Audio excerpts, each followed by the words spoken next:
Yep, now we're back to Disney Heroes vs. Villains, round 11, and we're starting at part 1.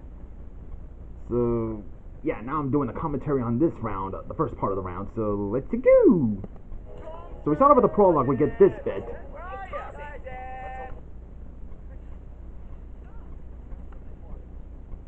Yeah, it's that scene where they get to see the camp, but instead of the camp, we get... What's everybody looking at? Yep. The forest is on fire because of the Firebird.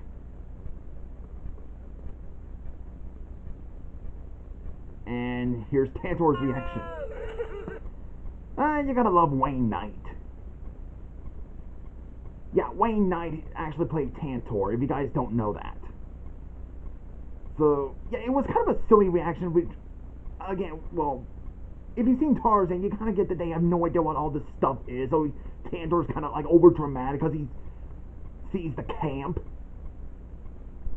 But in here, it's kind of more, you know, like, understandable how you would react, because the forest was on fire because of the Firebird. Nature destroyed because of the fire. Pull yourself together, you're embarrassing me. So, yeah, they can take a look around, and then we see these animals did survive. Coda and the elk, the spring sprite.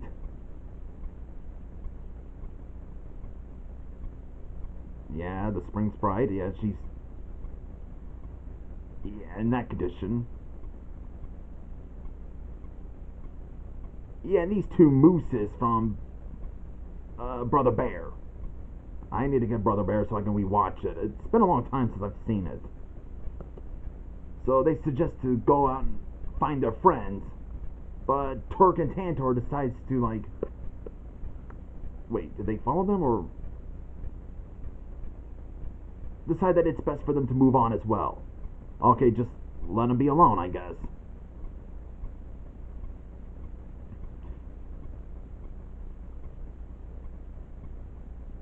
So, not gonna help them out, just gonna leave them be. Like, we just don't want to meddle into their business. Okay. Well, off to find their friends to go. And they're just gonna leave them. Like, let's go back. It's too sad for us.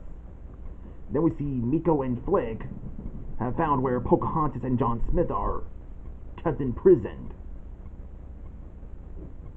Aww. Luna, quit scratching the floor. My dog, Luna, she's scratching the floor.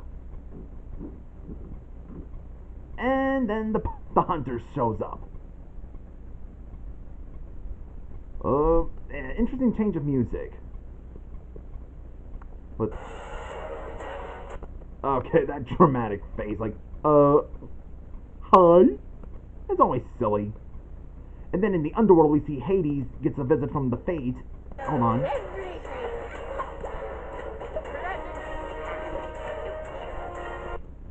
And not only the Fates, but he gets a visit from Emperor Zurg. Huh. And... hold on. So they tell him about the planets being aligned. It's one of those things you learn in history. Except in this one, in the Greek mythology version, which I think Disney just done this one. When the planets align, it's going to reveal the prison of the Titans. It kind of took Hades a few years to wait for this plan. And Zurg will be the one to align the planets. Like, guess we don't have to wait for longer. Guess we're going to wait for Zurg to do it. Okay, well, they are intelligent alien beings, so of course they could probably make something to make the planets align without waiting to, like, God knows how many years. Okay, now we go to the first fight. We got Tarzan versus Roark. So, Tarzan gets to visit the abandoned temple that is run by King Louis and the Bandalog. Well, in Rudyard Kipling's Jungle Book, the Bandalog are just a bunch of bands of monkeys. They have no leaders. Yeah, you heard right, no leaders. So King Louis was just a character Disney made up.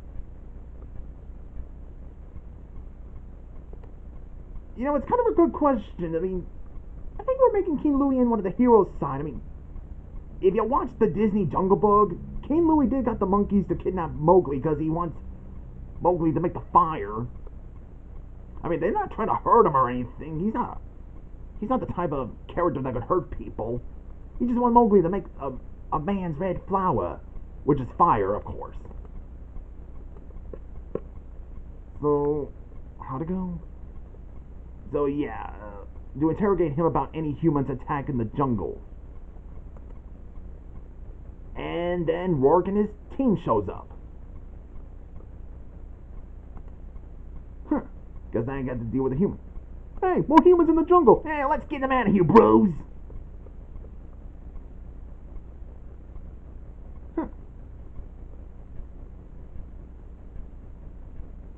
Hey, smashes his own gun. Well, actually, smashed the gun right on his face.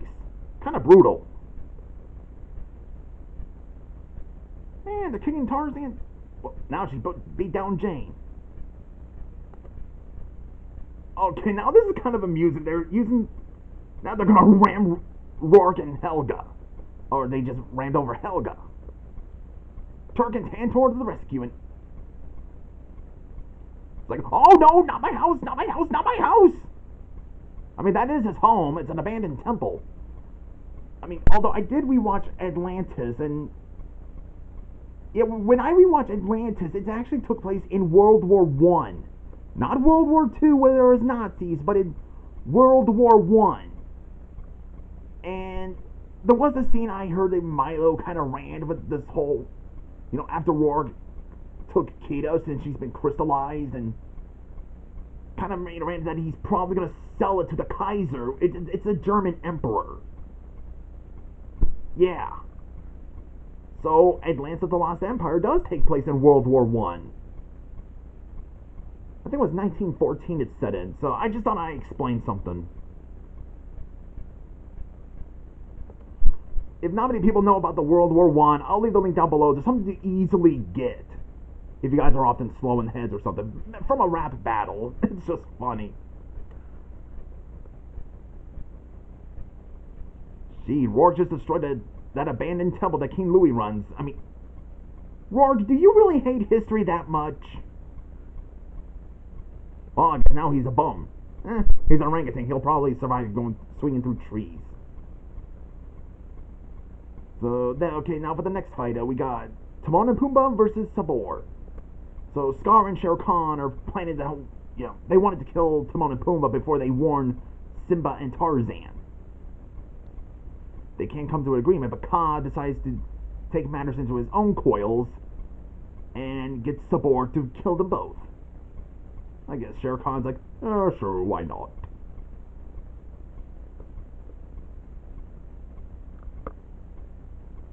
And when he arrives, he sticks Sabor after them.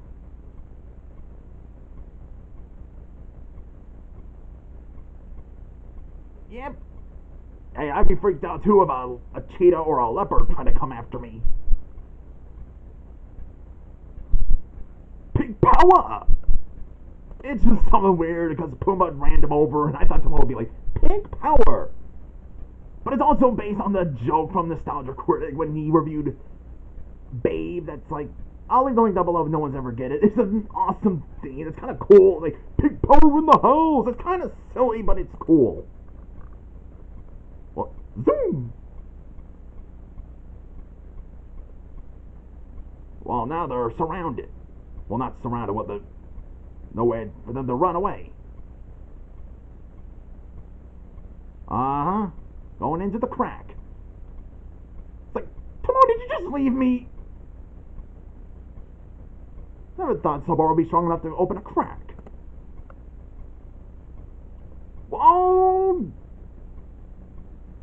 Timon and Pumbaa wins. Goodbye, Sabor. And now for the next fight is Peter versus Lumpjaw. At first I thought, wait, Peter Pan? But he's in space. But it turns out, oh, there's a different Peter. Okay. So, Honest John, or Foul Fellow, plans to lure more kids into their circus. Like, we need something to scare the kids so we can sell them off as donkeys. Here's what I think Stromboli would have done. or say like this. I say this one would scare the kids into our circus. Huh? Like, nah. Here's something innocent. Ah, here it is. It's just something that thought of their interactions. So yeah, they're sending Lumpjaw to find any kids to scare them into the circus. You know, lead them into there. When it shows up, I kind of forgot all about that. It was it's actually from this short video, a Disney short cartoon called Peter and the Wolf, and it's actually based on like the novel called Peter and the Wolf, I believe. And I think each adaptation of Peter and the Wolf often comes with like instruments. And I think it was like a Russian book, wasn't it? I think so. I'll leave the link down below. It's actually a pretty interesting story, and I'll probably look for the short. And it turns out that short was from I think it was Make Mine Music. But I'll be honest, I've never seen Make Mine Music. I have not, and I'm sorry, not even Melody Time. I've never seen Melody Time, and I've never seen Make Mine Music. I've only seen this short. So yeah, a Disney fan, that's me. I've never seen either Melody Time or Make Mine Music. I've only seen this short. It was back in middle school. So, it was like Peter meets the Cheshire Cat. Huh. Guess we see he's not just in Wonderland now, he's going around in the real world. Well, not the real world, I mean, out of Wonderland, I mean. Until they hear the rounding earthquake sound. Wait, a minute when it stumps. It's Lumpjaw. I like how he freaks out like, oh, bear! It's like, oh, first I'm dealing with a wolf and now I'm dealing with a bear! Actually, this is like my favorite fighter, to be honest with you. It's just kind of amusing and entertaining. I think you should have changed your ears into bear ears instead of the Queen of Hearts ears. Or hair, I mean. You think I'll take care of him? Like, put him up. Well, he missed. Ah, you leave that kitty alone.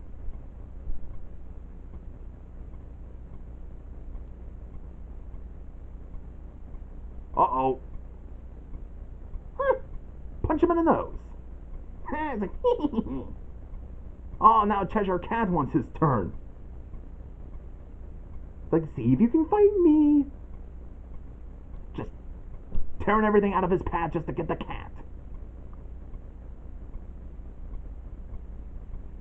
Like, did I get him?